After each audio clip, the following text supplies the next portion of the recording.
Hello, everybody, and welcome to the Insomnia Running Club podcast. Today, our episode is talking about why not to fall off the wagon. Talked the other day about getting started and just the importance of what to do when getting started. But this is maybe something to listen whenever you're feeling a bit rotten and you're feeling about packing it in, or you're not getting the results you want just yet, and you need that bit of a kick up the backside to get you going, because we all do it. We start off with the best intentions, we'll go gun-ho at it, and we murder ourselves. All of a sudden, the feeling that you thought you were going to get, this feeling of vitality and fitness and this boost, is replaced by aching muscles, aching joints, constantly feeling hungry, and just dread of doing more of it. We also start to let excuses kick in as well. This is taking up too much time. I don't have any time to do it. I thought I had time, or I can't do it with the kids. Kids need looked after, and I can't do it, and I can't take all that time away in the evening or whatever to do it, or work is very demanding of me at the minute, and I'm just not able to do it. I'm just not able to do it because of this reason. I'm just not able to do it because of that reason. And really and truly, if you were to really take a long, hard look at yourself and talk to yourself, you would know deep down you can make it work, and you're making excuses for yourself, and you're not what you're telling yourself, you're not helping, or you're not setting yourself up to win, or you're not giving your body enough chance to recover, or you've just purely sickened yourself to the point where you've went too hard at it, and you're just not enjoying what you're doing or what you set out to do. You might not be doing it well. But really and truly, you had this goal, whether it was to run a marathon, whether it was to do a triathlon, whether it was to start a business, whether it was to do a cookery class, or whatever the goal was for you to start off with. You started off in best intentions, and you saw yourself at the finish and what that meant to you, how good that would feel, or accomplishment. And you find yourself 2-3 weeks in, sore, annoyed, frustrated, whatever it may be, and you just want it done, or you're telling yourself that you don't want it, but deep down you really, really do want it, and you're just, whatever's going wrong is going wrong. So I can only talk to you about things that work for me, because I felt them too, and plenty of times I felt like throwing in the towel and just moving on to something else. But I really, really wanted the thing that I was working towards, so I tried everything. I jotted things down.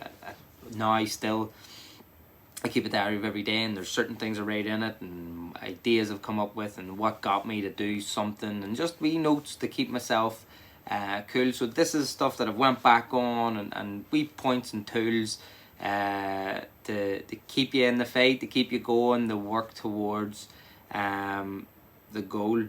So yeah, my experience obviously was for doing a Ironman, which takes up a lot of time, a lot of swimming time, an average swim.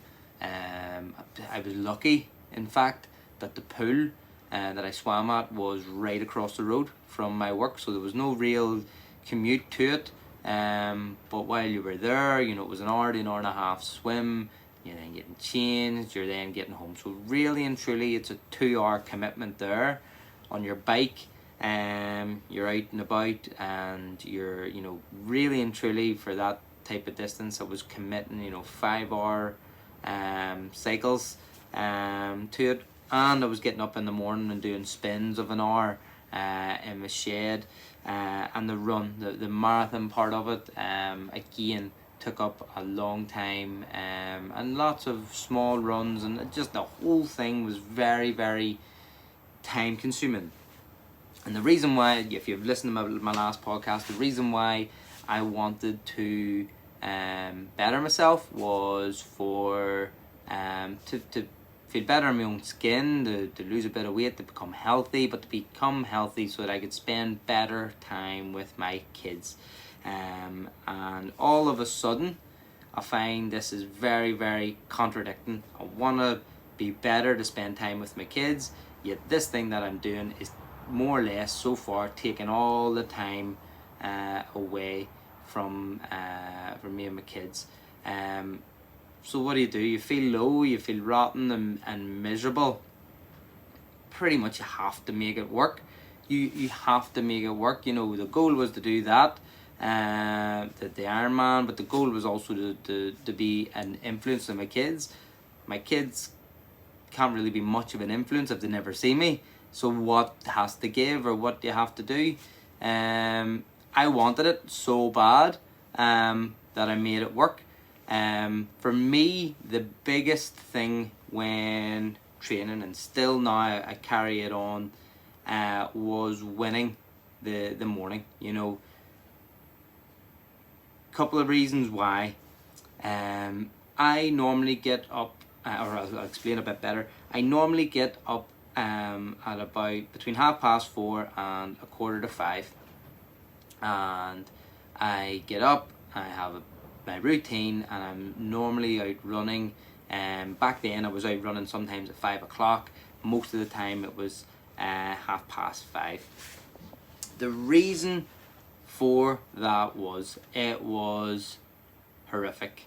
To get to sleep and then your alarm go off at that time, and know that it's cold, wet, windy, but yet you have to be out there and doing it. So you're wondering, well, where is the good bit yet? The good bit is I was out, done with my exercise before my kids woke up. Therefore, whenever I was then able to, when I got ready, I was with them to get them ready. I went to work, came home, I didn't have to take myself away from them. I could be home and I could be playing with them and spending time with them. I had to dedicate time elsewhere in my day in order to spend time with my kids. Now, your thing might be you need to dedicate so much time to work.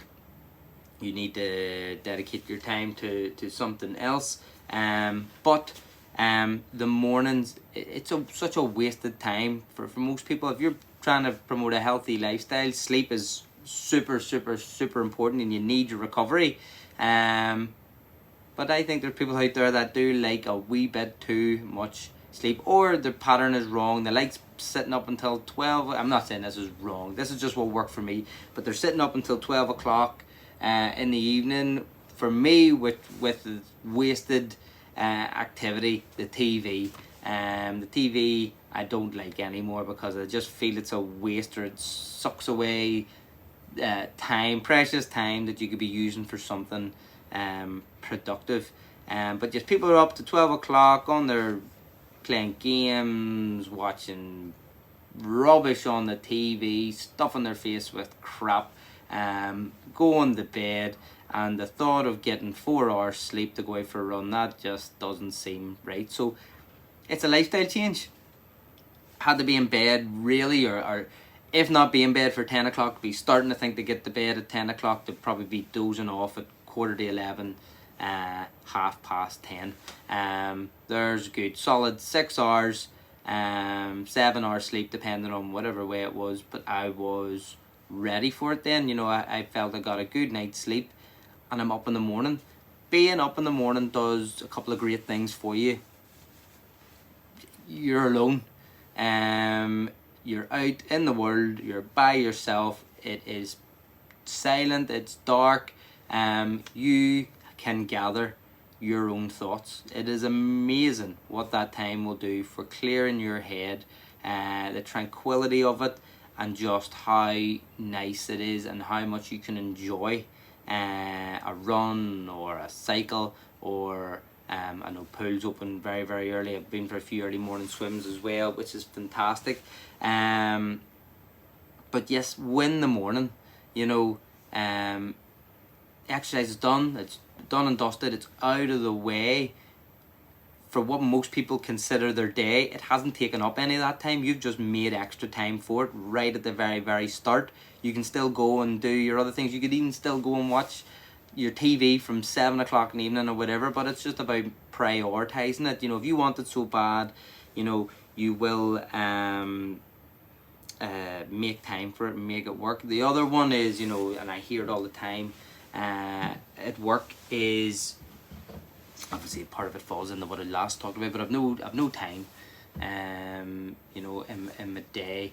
There's so many little things in the day where you can cut the rubbish. There's so many little things where if you really worked at it, you can free up so much time. You know, when I was doing my training program, I sat down, and as painstaking as it was, I broke my day up into blocks of when I would normally have woke up back then and now, and I looked at it. I got the actual inspiration from the Open University. Do a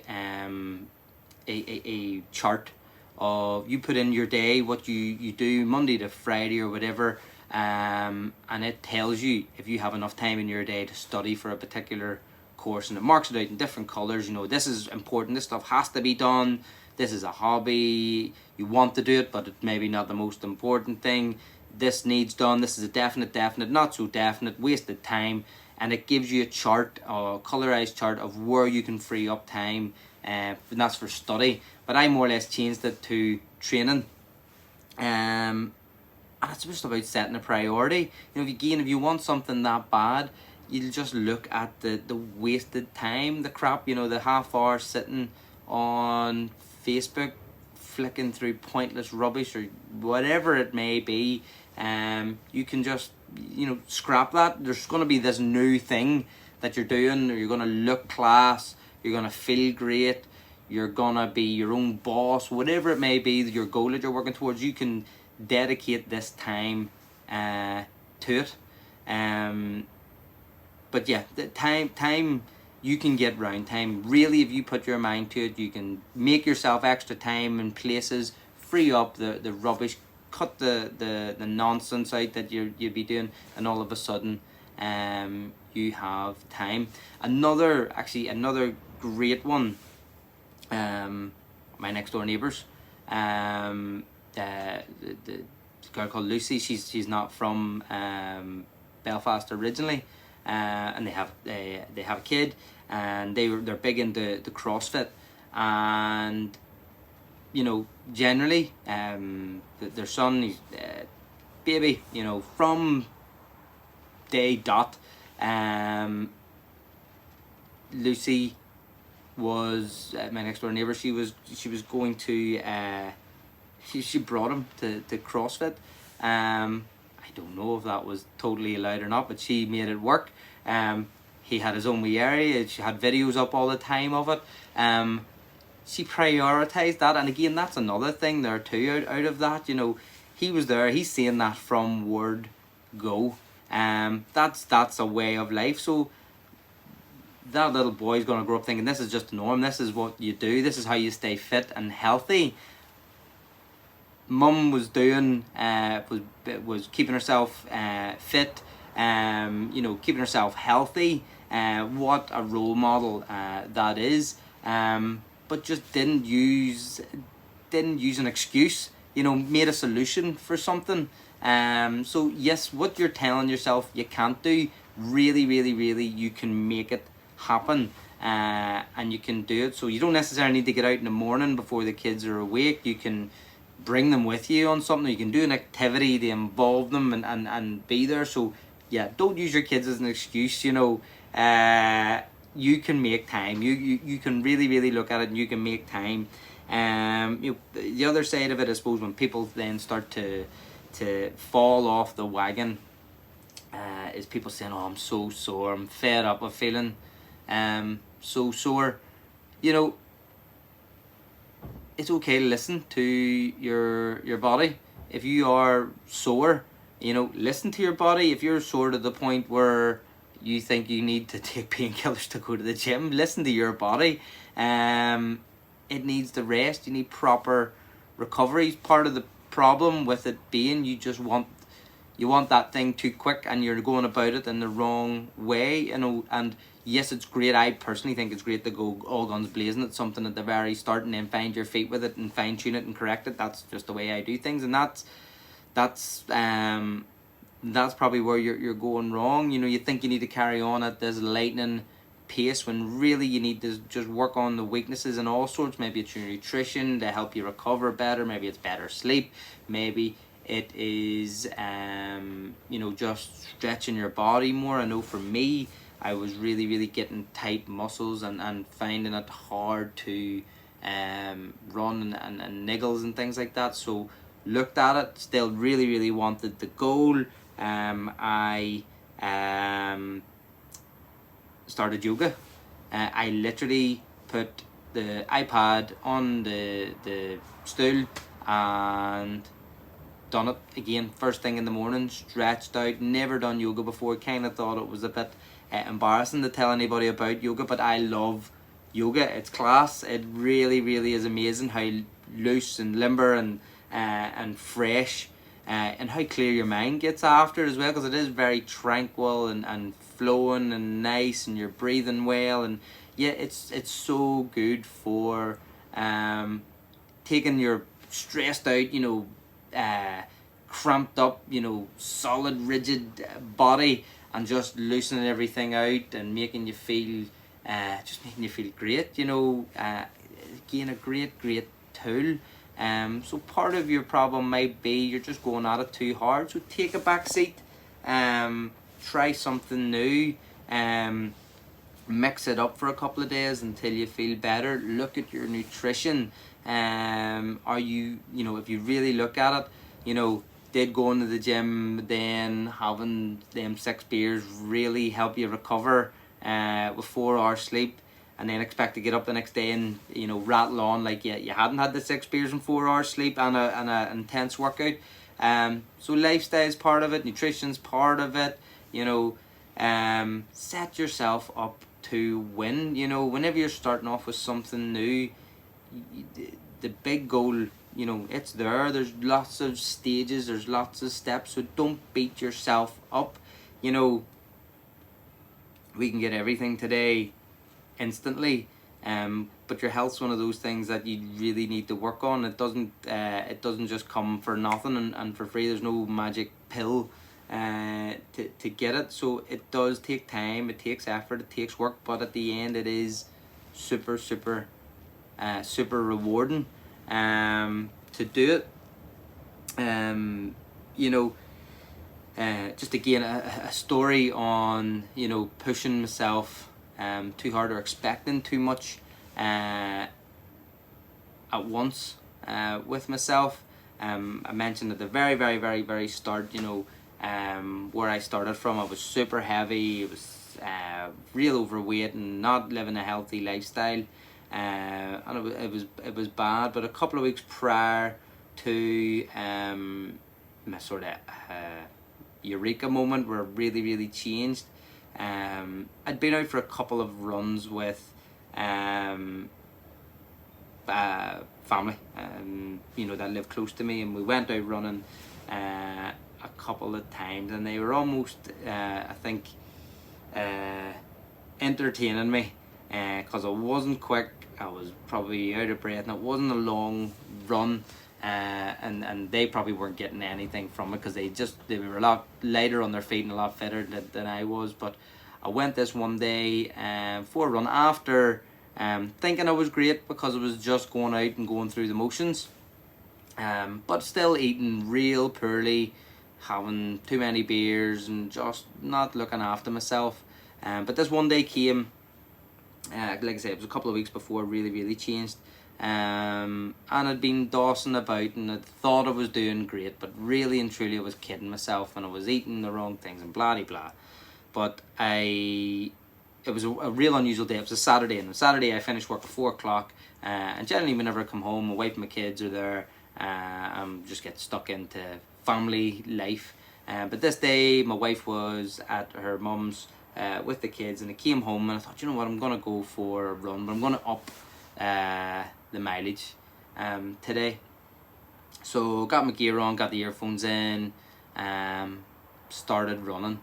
I literally got a half mile from my house, a half mile, to which I was doubled in two, bulking my guts up, crying, bulking. It was the realization that I was just totally unfit, or kidding myself. I had my whenever I thought of myself in my head, I didn't think of myself as the overweight, unhealthy guy, which really struck home that all of a sudden I was a really, really overweight, unhealthy guy.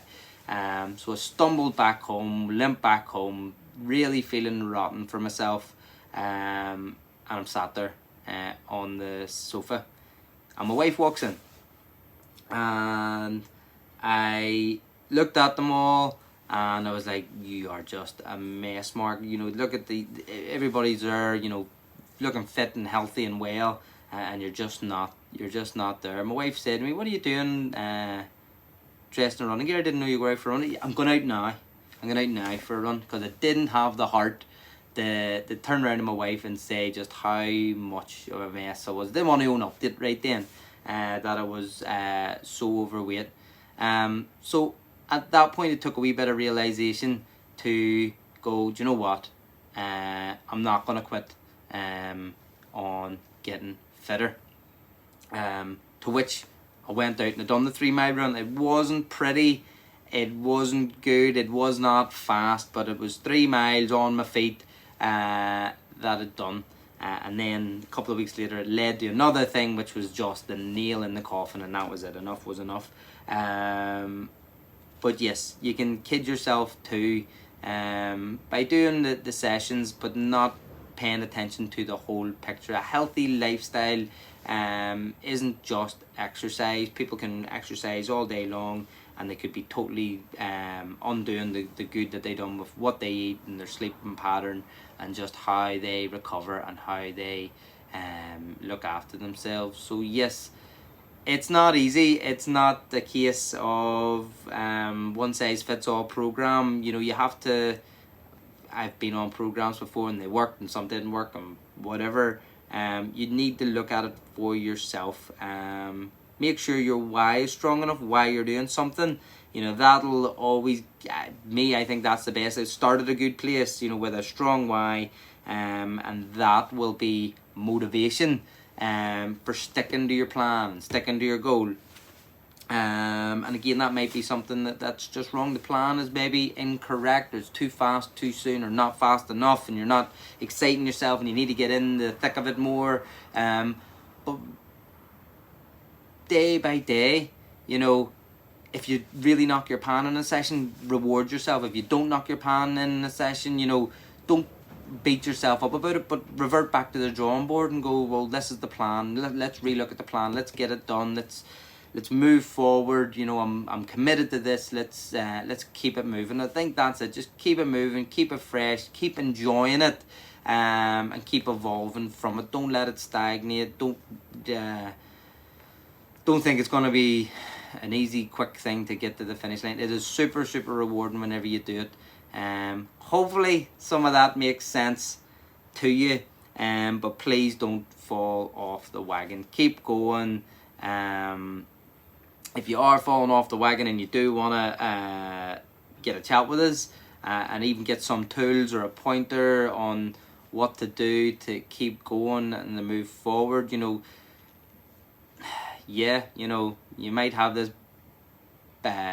idea in your head, but it's not on paper, or there's no blueprint for it, you haven't worked out the kinks or whatever it may be. Please get in touch. I'll put up the links for the website and the blog, and please, there has been a few people already getting in contact with me, and creating that sense of community, and we're sharing stories and sharing ideas and helping each other, and if I can help you even in the slightest bit, I would love to do it. So please get in contact. I really, really hope you've enjoyed the episode, and yes, I'm still loving this, still enjoying it. Yeah, it's all good. So listen, thanks again for listening, and all the best. Cheerio. Bye.